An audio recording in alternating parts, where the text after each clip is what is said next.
ಕಳೆದ 2 ವರ್ಷಗಳಲ್ಲಿ ಆದಾಯ ತೆರಿಗೆಯ ರಿಟರ್ನ್ ಸಲ್ಲಿಸಬೇಕಾದ್ರೆ ಬಹಳ ಬದಲಾವಣೆ ಆಗಿದೆ.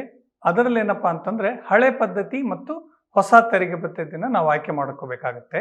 ಹಳೆ ತೆರಿಗೆ ಪದ್ಧತಿಯಲ್ಲಿ ಏನಪ್ಪಾ ಅಂತಂದ್ರೆ ನಮಗೆ ಮನೆ ಬಾಡಿಗೆ ಕೊಡ್ತಾ ಇದ್ರೆ, ನಾವೇನಾದ್ರೂ LIC ನಲ್ಲಿ ಇನ್ವೆಸ್ಟ್ ಮಾಡಿದ್ರೆ, ಮಕ್ಕಳ ಎಜುಕೇಶನ್ ಫೀಸ್ ಕೊಟ್ಟಿದ್ರೆ, PPF ತೆಗೆದುಕೊಂಡಿದ್ರೆ ಮತ್ತು ಪ್ರಾವಿಡೆಂಟ್ ಫಂಡ್ ಈ ರೀತಿ ಹಲವಾರು ಖರ್ಚುಗಳು ಮತ್ತು ಹೂಡಿಕೆಗಳ ಮೇಲೆ ತೆರಿಗೆ ವಿನಾಯಿತಿ ಮತ್ತು ರಿಯಾಯಿತಿ ಸಿಗ್ತಾ ಇತ್ತು.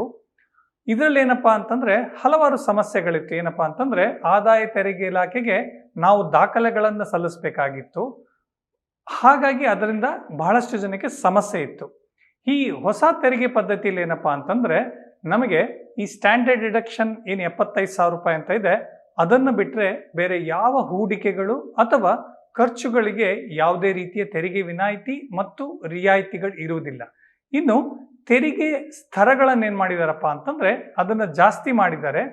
ಇದರಿಂದ ಏನಪ್ಪಾ ಅಂತಂದ್ರೆ ಈ ಮುಂಚೆ 10 ಲಕ್ಷ ಮೇಲ್ಪಟ್ಟ ಆದಾಯಕ್ಕೆ 30% ಇದ್ದಂತಹ ತೆರಿಗೆ ಈಗ 24 ಲಕ್ಷ ಆದಾಯಕ್ಕಿಂತ ಹೆಚ್ಚಿದ್ರೆ ಮಾತ್ರ 30%, 30% ತೆರಿಗೆಯನ್ನು ಕಟ್ತೀವಿ.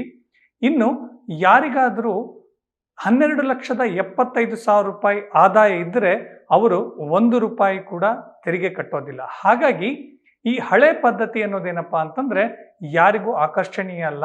ಇನ್ನು ಹೊಸ ತೆರಿಗೆ ಪದ್ಧತಿ ಏನಪ್ಪಾ ಅಂತಂದ್ರೆ ಎಲ್ಲರಿಗೂ ಅದು ತುಂಬಾ ಲಾಭದಾಯಕ.